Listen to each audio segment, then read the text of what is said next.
Esta é a Rua dos Tanoeiros, que só muito tardiamente ganha este nome, pois originalmente chamava-se Rua do Poço Novo.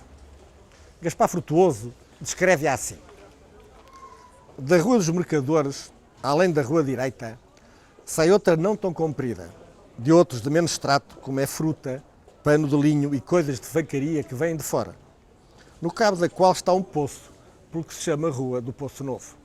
O Poço Velho, como se lembram, ficava junto da capela de Nossa Senhora do Calhau. A nascente dela havia uma outra rua denominada de Álvaro Matoso e que, quando a produção de vinho o determinou, veio a chamar-se dos Tanoeiros. Passado mais tempo ainda, a importância económica do vinho e a necessidade de se construírem cada vez mais pipas, celhas e outro vasilhame traz para aqui mais tanoeiros, cuja atividade é mantida hoje, na Madeira, por raríssimos oficiais. A Rua do Poço Novo ganha então o nome de Rua dos Tanoeiros Grande. A anterior perde importância, passa a pequena e acaba desaparecendo engolida pelos edifícios que dão para a Ribeira de Santa Luzia. No fim destas duas ruas, junto ao mar e da foz da mesma ribeira, por razões de salubridade, existiam os açougues. Deles sobra a referência na Travessa dos Açougues e no Beco da Salga, que hoje se chama Beco do Pimenta. Mais tarde, construíram-se o matadouro e os talhos municipais. E em 2004, para em melhores condições de controle sanitário e de proteção animal se proceder ao abate de todo o gado da região, cria-se no Santo da Serra o Centro de Abate da Região Autónoma da Madeira.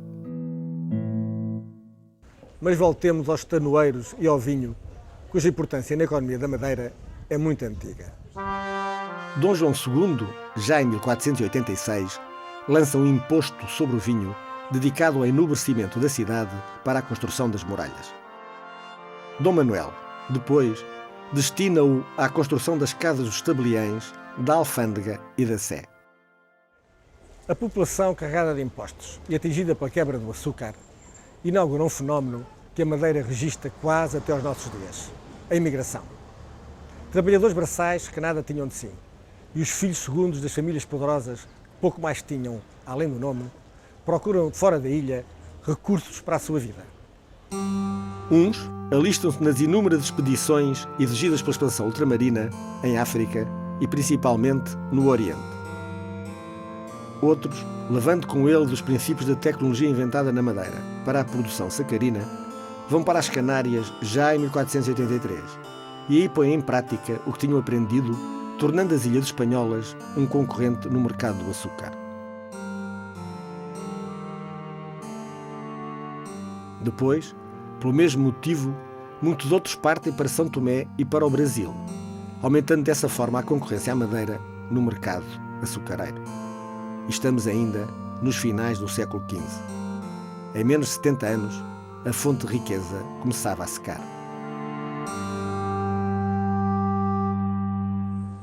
A cobiça desmedida, facilitada pelo sistema de morgadio que menosprezava os filhos segundos. O sistema de escravatura que limitava o trabalho dos homens livres. Impostos pesados. E um sistema comercial monopolista, dependente financeiramente de estrangeiros, com outras culturas e outras ambições, foram a causa do desastre. Esgotado o ouro branco, a população embarca outra vez quase exclusivamente para este novo Eldorado. A febre do vinho era tal que de julho a outubro, períodos houve em que não havia variações camarárias porque os oficiais da Câmara estavam ocupados nas vindimas. Em 1698, 2 séculos depois do fim da época do açúcar, produziam-se 20 mil pipas de vinho, o dobro do que se fazia 50 anos antes. Mas numa população insular, estimada em 40 mil habitantes, havia novamente fome.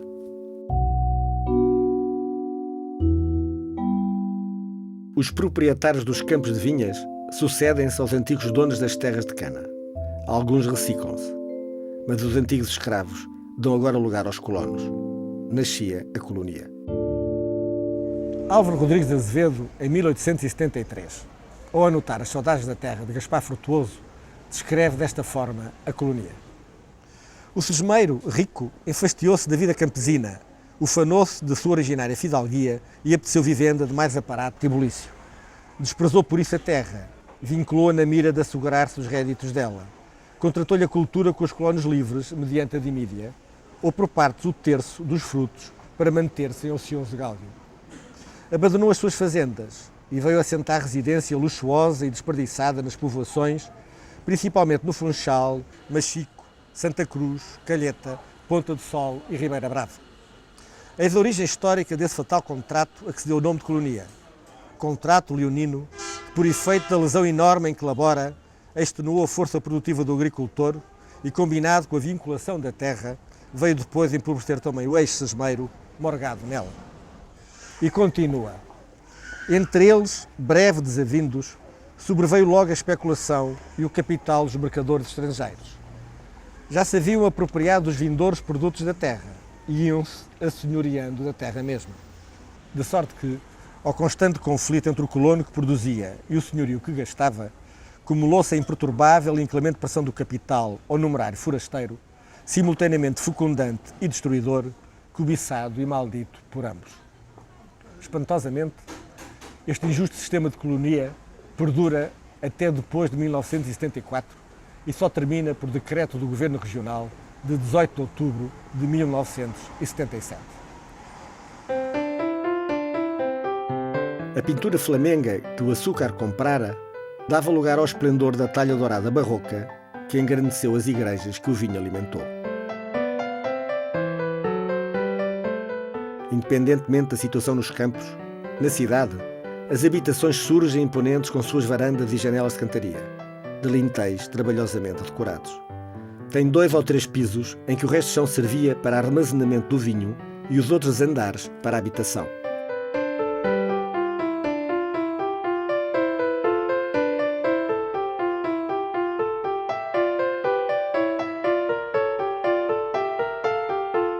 Na Rua dos Tanoeiros, os seus artesãos fabricaram as pipas com que se transportou o vinho que a população da ilha não bebia, mas que fascinava nobres nas peças de Shakespeare e com que se brindava a independência dos Estados Unidos da América do Norte um século depois.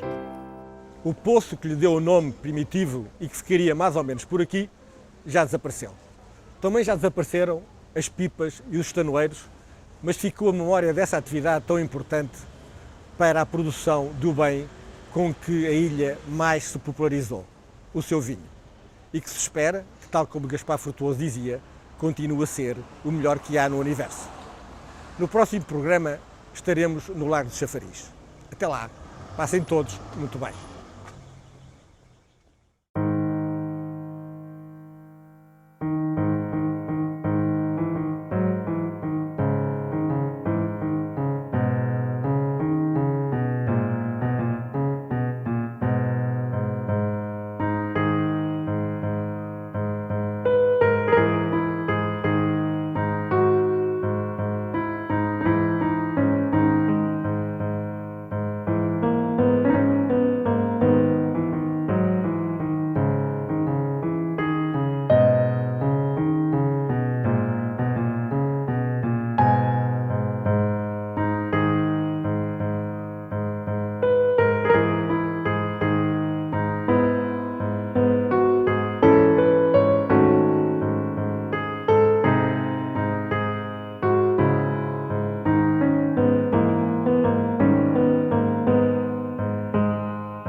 Uma produção Edicarte, com Eduardo Costa Produções, para a RTP Madeira, com o patrocínio de Funchal 500 anos.